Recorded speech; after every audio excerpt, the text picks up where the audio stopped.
আমি সোহান, বগুড়া থেকে দেখছি। এটা এক রিকশাওয়ালার কাছ থেকে শোনা সত্য একটি ঘটনা। আমি তার ভাষায় ঘটনাটি লিখলাম, ভালো লাগলে পড়ে শোনাবেন। আমি একজন গরিব ছেলে, এইচএসসি পর্যন্ত পড়েছি। 4-5 বছর আগে একজন বেকার যুবক ছিলাম, চাকরি চুটোমুনি চেষ্টা করছি। পরিবারের অভাব থাকা সত্ত্বেও কঠোর পরিশ্রমের কাজ করতে লজ্জা পেতাম, খুব দুশ্চিন্তায় থাকতাম। একদিন এলাকার এক নামকরা চোরের সাথে পরিচয় হয় আমার। ওনাকে ওস্তাদ বলে ডাকলাম এবং ওনার সাথে কাজ করার সিদ্ধান্ত নিলাম। বিভিন্ন এলাকায় গৃহস্থালির জিনিসপত্র ও পশু পাখি চুরি করে বেচতাম। দিনটা ভালোই ছিল। এক পর্যায়ে নামকরা চোরের তালিকায় ওস্তাদ আর আমি ছিলাম। কোনো একদিন এক মেডিকেল শিক্ষকের সাথে পরিচয় হলো এবং একটি ভয়ঙ্কর কাজে ওস্তাদ দিলেন তিনি। বিনিময়ে অনেক টাকা দেবেন। ওস্তাদ রাজি হয়ে গেলেন। কাজটি ছিল কবর খুঁড়ে পুরাতন কঙ্কাল এনে মেডিকেলে পৌঁছে দেওয়া। আমি প্রথমে দ্বিমত থাকলেও ওস্তাদের কথা ফেলতে পারলাম না। কাজটা করতে আমার ভীষণ ভয় করত। ওস্তাদই সব করত, আমি শুধু পাশে দাঁড়িয়ে থাকতাম আর এটা ওটা এগিয়ে দিতাম। খুব দ্রুত অনেক টাকা হয়ে গেল আমাদের। হঠাৎ একদিন এক তান্ত্রিকের সাথে পরিচয়।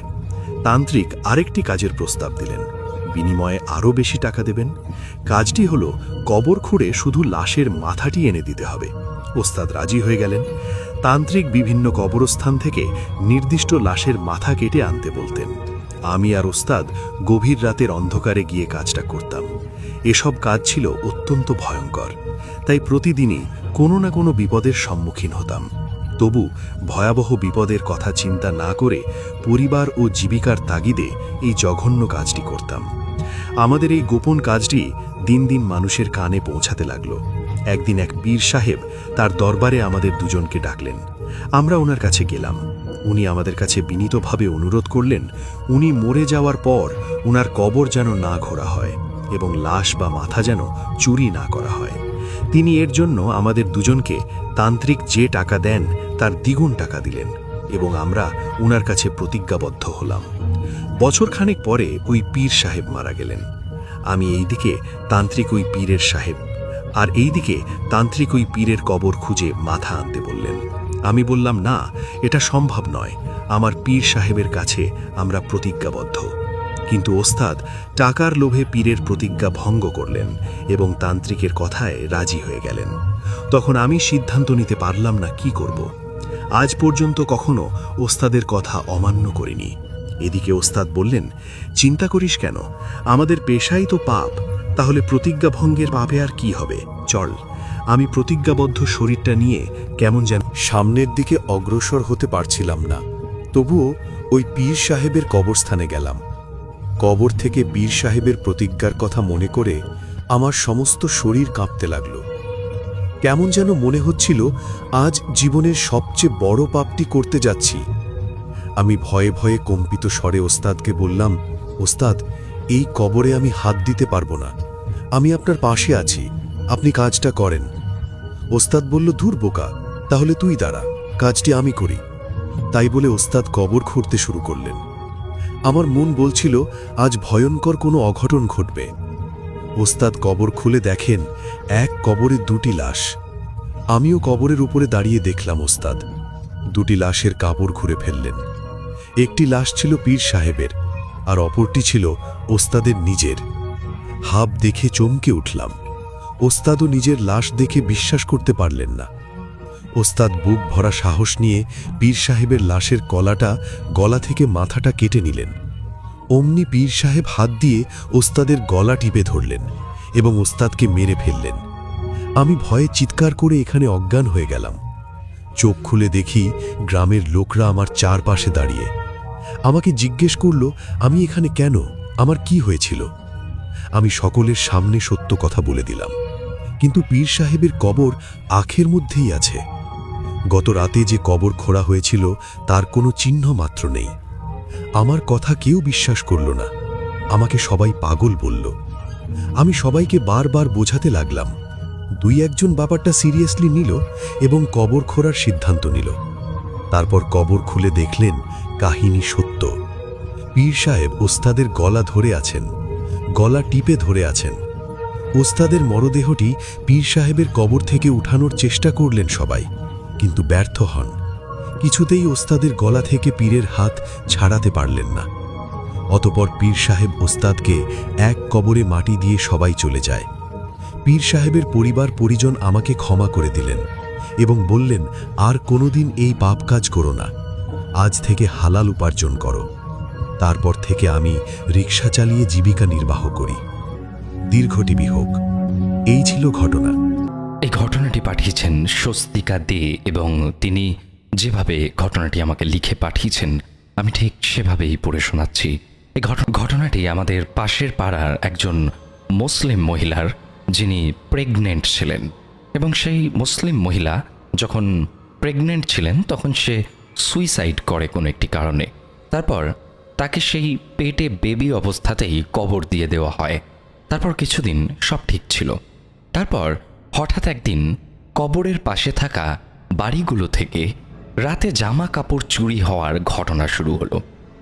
প্রত্যেক দিন কারোর না কারোর বাড়ির থেকে জামা কাপড় চুরি হয়ে যায় এবং কখন যে সেই জামা হঠাৎ করে বাড়ির থেকে উধাও হয়ে যায় এটা কেউ বুঝতে পারে না। কখনো কখনো দুপুরবেলাতে যেই জামা বিছানায় রাখা রয়েছে সেই জামা সবে বাইরে থেকে এসে যখন পড়তে যাবে কেউ এসে দেখছে বিছানায় আর জামা রাখা নেই। কখনো রাত্রিবেলা আলনার মধ্যে যে জামা ঝোলানো রয়েছে বা কাপড় ঝোলানো রয়েছে দেখছে যে সেই জামা বা কাপড় আলনার মধ্যে আর ঝোলানো নেই। তো এরকম ঘটনা প্রত্যেক দিনই কোনো না কোনো বাড়িতে ঘটতে থাকে এবং যখন একটির পর একটি বাড়িতে এই ঘটনা ক্রমাগত ঘটতে থাকে তখন সকলের কাছে এই জামা কাপড় চুরি হওয়ার ঘটনাটি একটি আলোচনার বিষয় হয়ে দাঁড়ায় যে এরকম তোমার বাড়ি থেকে কি জামা কাপড় চুরি হচ্ছে?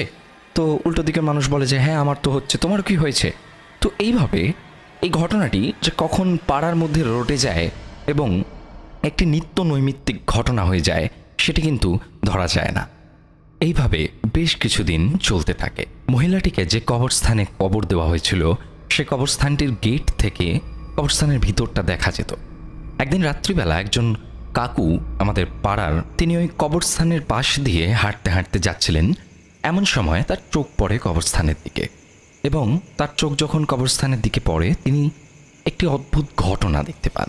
তিনি দেখতে পান কবরস্থানের ভিতরে একটি কবর থেকে একটি বাচ্চা উঠে আসছে এবং সেই বাচ্চাটা কবরের ভিতর থেকে উঠে হাঁটতে হাঁটতে কবরস্থানের একটা দেয়ালের কাছে মিলিয়ে যায়।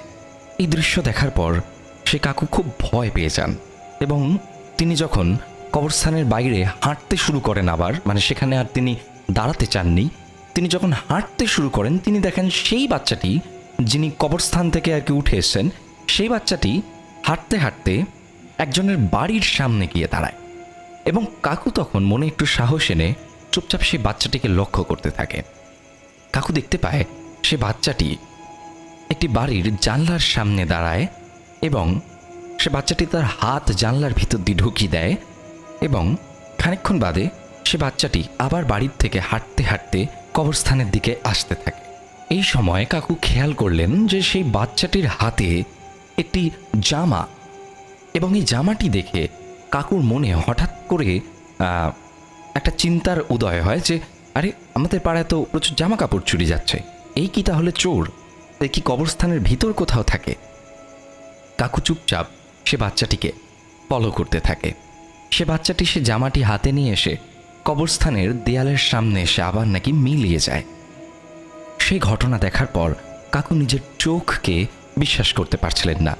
তিনি আবার কবরস্থানের ভিতর যখন উঁকি দেন তিনি দেখতে পান সেই বাচ্চাটি হাতে জামা নিয়ে কবরস্থানের ভিতর হাঁটতে হাঁটতে ঠিক যে কবরটি থেকে উঠে এসেছিল সেই কবরটিতে গিয়ে মিলিয়ে গেল। এই ঘটনাটি দেখার পর কাকু প্রচণ্ড ভয় পেয়ে যান এবং তিনি সেই রাতে বাড়িতে চলে যান। পরের দিন আবার ঠিক ওই সময় রাত্রিবেলায় কাকু আবার কবরস্থানের কাছে যান এবং তিনি সেখানে গিয়ে আবার কিছুক্ষণ চুপচাপ দাঁড়িয়ে থাকেন এবং ঠিক আগের দিনের মতোই কাকু দেখতে পান ঠিক ওই বাচ্চাটি একটি কবর থেকে উঠে আসছে এবং উঠে কবরস্থানের দেয়ালের গায়ে মিলিয়ে যায় এবং সে বাচ্চাটি অন্য একটি বাড়ির সামনে যায় এবং সেখানে আবার সে জানলার মধ্যে দিয়ে হাত বাড়ায় এবং আজকে একটি তিনি কাপড়, একটি মহিলাদের শাড়ি আর কি, সেটি নিয়ে বাচ্চাটি আবার হেঁটে হেঁটে চলে আসছে। কাকু যখন ভালো করে তাকে লক্ষ্য করেন, দেখেন যে বাচ্চাটি আবার কবরস্থানের দেয়ালে মিলিয়ে যায় এবং বাচ্চাটি কবরস্থানের ভিতর আবার হাঁটতে হাঁটতে কবরের মধ্যে মিলিয়ে যায়। এই ঘটনা দেখার পর কাকু একদম শিওর হয়ে যান যে এই ঘটনা কোনো চোরের ঘটনা অ্যাকচুয়ালি নয়, এটি একটি অতি প্রাকৃতিক ঘটনা এবং এই ঘটনা গ্রামের সকলকে অবশ্যই জানানো উচিত।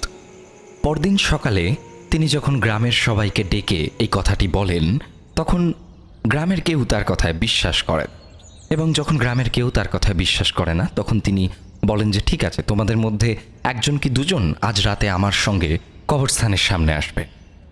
যেমন বলা তেমন কাজ, গ্রামের দুজন সাহসী মানুষকে নিয়ে তিনি রাত্রিবেলা কবরস্থানের সামনে দাঁড়ালেন এবং সেদিনও পুনরায় একই ঘটনার পুনরাবৃত্তি হয় এবং কাকুর সাথে যেই দুজন লোক ছিলেন তারা অত্যন্ত সাহসী হওয়া সত্ত্বেও এই দৃশ্য দেখে প্রচণ্ড ভয় পেয়ে যান এবং বাচ্চাটি কিন্তু কোনো রকমভাবে কাউকে ভয় দেখাচ্ছে না, সে জাস্ট যাচ্ছে এবং কারোর বাড়ির থেকে একটি কাপড় চুরি করছে এবং নিয়ে চলে আসছে।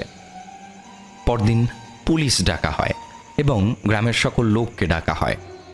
সব লোককে ডাকার পর সিদ্ধান্তে আসা হয় যে কবরটি খোঁড়া হবে।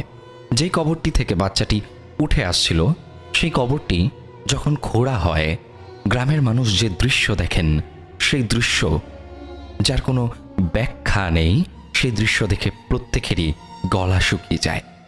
দৃশ্যটি ছিল অনেকটা এরকম, কবরের ভিতর একটি মহিলার মৃতদেহ ছিল, যেটি খুবই স্বাভাবিক, জাস্ট কিছুদিন আগেই তিনি সুইসাইড করেছেন, তার মৃতদেহ সেখানে রয়েছে।